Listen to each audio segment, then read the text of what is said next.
Estas são 10 das melhores perguntas que o Twitter me fez sobre a blockchain EVM de melhor desempenho. Meu nome é Keone Hon, um dos cofundadores da Monad. Primeira pergunta. Com base no desempenho atual da testnet, você tem algo que gostaria de alterar ou remover da arquitetura de monitoramento atual para otimizá-la? Há 3 mudanças que serão implementadas na testnet antes do lançamento da Monad. Essas 3 coisas são a introdução do novo mecanismo de consenso Monad BFT, a introdução do staking e uma mudança no modelo de taxa de gás. O novo mecanismo de consenso Monad BFT está introduzindo um mecanismo de consenso completamente novo. Haverá staking para controle descentralizado e sem permissão da rede. E o novo modelo de taxa de gás dinâmico ditará o preço do gás. Segunda pergunta. Qual é o recurso mais subestimado sobre o qual ninguém está falando, mas que deveria ser? Acho que há muitos recursos interessantes. Dentro da arquitetura do Monad, um que é subestimado agora é o próprio Monad BFT. Porque embora tenha havido alguma discussão sobre pipeline e mecanismos de consenso, o Monad BFT na verdade introduz resiliência ao tail forking, que é o maior problema que os mecanismos de consenso pipeline têm. O tail forking acontece quando um líder perde seu slot, o que na verdade elimina a proposta anterior também. E isso é um problema porque cria um potencial imposto sobre ataques MEV e também aumenta a imprevisibilidade para as pessoas que estão enviando transações. Eliminar o problema do tail forking é enorme porque cria mecanismos de consenso mais resilientes que não estão sujeitos a esses tipos de ataques MEV com maior previsibilidade para os usuários finais. Será uma grande melhoria para os mecanismos de consenso em geral.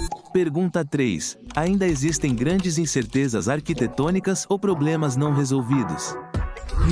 Não mesmo. De uma perspectiva arquitetônica, a Monad está completo em termos de recursos. Ainda há algumas coisas sendo finalizadas, incluindo o mecanismo de precificação de gás, o controlador exato que controla a precificação dinâmica de gás, e ainda há algumas coisas que precisam ser implementadas na rede de testes, incluindo o staking e o novo mecanismo de consenso BFT da Monad. O design está completo, a arquitetura está bem definida e as coisas estão progredindo rapidamente. Quarta pergunta. Se a Monad já supera a maioria das EVM SL1 em TPS, o foco agora é mais em latência, componibilidade ou experiência de desenvolvimento, em vez de otimização adicional. Ótima pergunta. No final das contas, nosso objetivo é tornar a EVM o mais eficiente possível. Há uma série de melhorias planejadas antes da rede principal e iniciativas de longo prazo do Lend após a rede principal. Do lado do Devax, estamos focados em introduzir acesso de latência ultra-baixa a eventos, interagindo diretamente com a memória compartilhada. Além disso, estamos focados em introduzir WebSockets, que é uma solicitação muito comum que recebemos de desenvolvedores. Também há melhorias que são esforços de longo prazo. Do lado da latência, há um trabalho em um compilador just-in-time, bem como algumas melhorias potenciais no mecanismo de consenso do BFT. E na frente da descentralização, continuar a aumentar a contagem de validadores de cerca de 150 validadores na rede principal para uma meta de longo prazo de mais de 1000 validadores. Pergunta 5. Quais as diferenças ou atualizações que vocês estão lançando com o Testnet 2.0? O Testnet 2 será mais um ambiente experimental focado no desempenho do validador e focado em testes de carga puros. A maioria dos usuários e aplicativos provavelmente permanecerá no testnet atual. O testnet atual continuará a funcionar e continuará a ser o principal meio pelo qual a maioria das pessoas interage com o testnet. Pergunta 6. Quais são as suas principais conclusões do testnet até agora, e como você acha que isso afetará a rede principal, e também como isso ajudará as criptomoedas de forma mais geral? Nossa equipe aprendeu muito nos últimos meses do testnet. Em geral, tem havido uma quantidade incrível de atividade, centenas de transações por segundo, o que se traduz em algo entre 20 e 30 milhões de transações por dia. Mas o nível de carga no RPC é, na verdade, várias ordens de magnitude maior do que isso. Com o RPC processando em muitos dias mais de 1 bilhão de solicitações por dia. E a razão pela qual há várias ordens de magnitude a mais de solicitações do que transações, é porque há muitas chamadas somente leitura feitas aos RPCs. Nossa equipe aprendeu muito sobre como tornar o RPC ultra performático para escalar para esse nível de uso, bem como fornecer acesso de altíssimo desempenho a todos os dados históricos. Por exemplo, se você quiser todos os logs de um bloco ou todos os logs de um tópico. tornando o acesso a isso realmente eficiente, o que é uma tonelada de dados porque há muita atividade no testnet.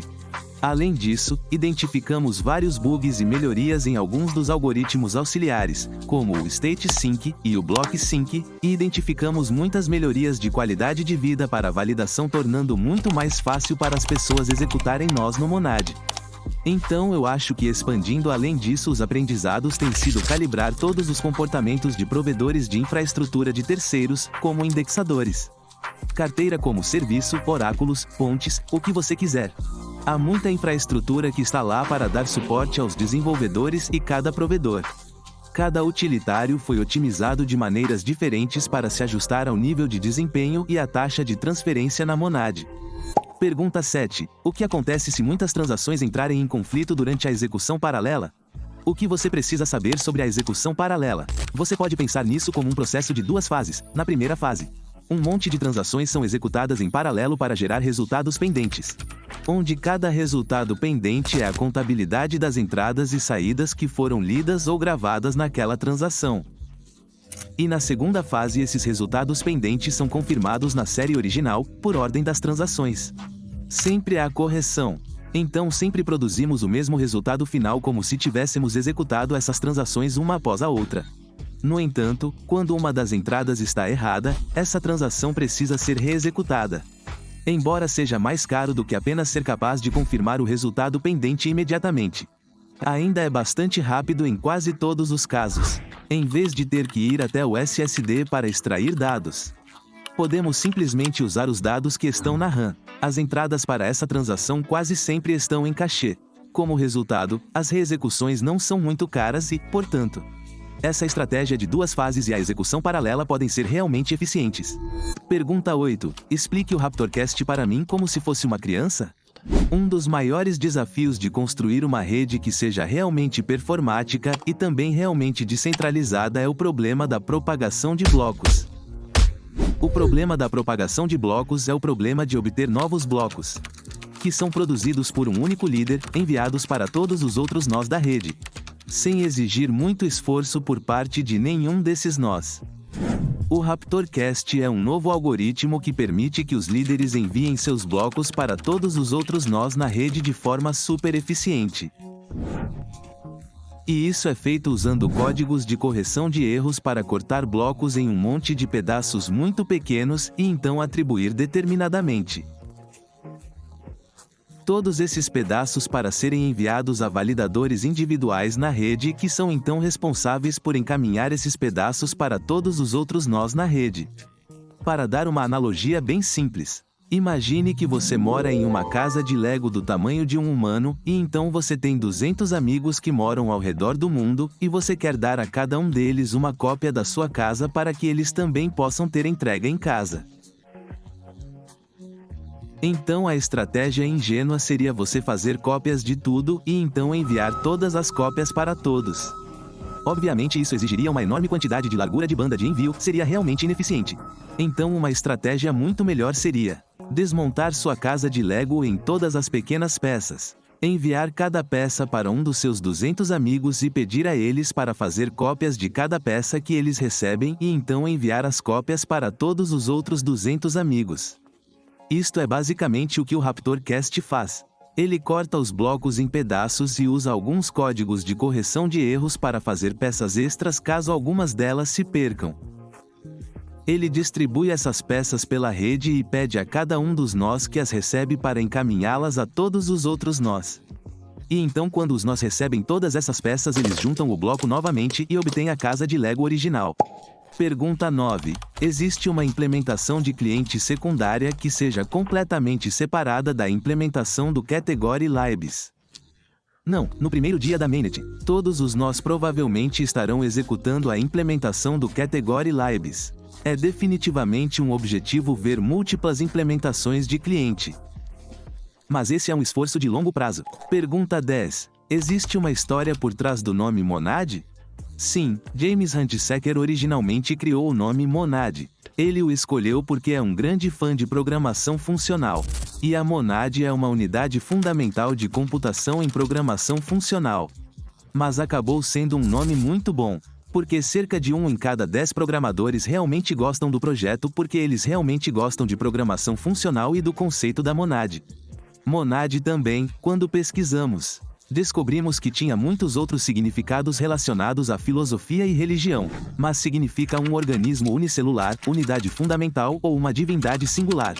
Eu acredito, há muitas conotações filosóficas e religiosas legais também. Eu também acho que Monad é um bom nome porque é um substantivo comum e incomum e é difícil encontrá-los hoje em dia. Eu queria dizer, obrigado à comunidade por algumas perguntas realmente ótimas. Continuem enviando perguntas, continuem enviando feedback e continuem a forçar a agulha em termos de fazer perguntas críticas, bem como testar tudo no testnet para que o testnet possa ser o mais robusto possível. Para atualizações técnicas contínuas, siga em monad_dev no Twitter ou blog.monad.x, onde temos um novo blog.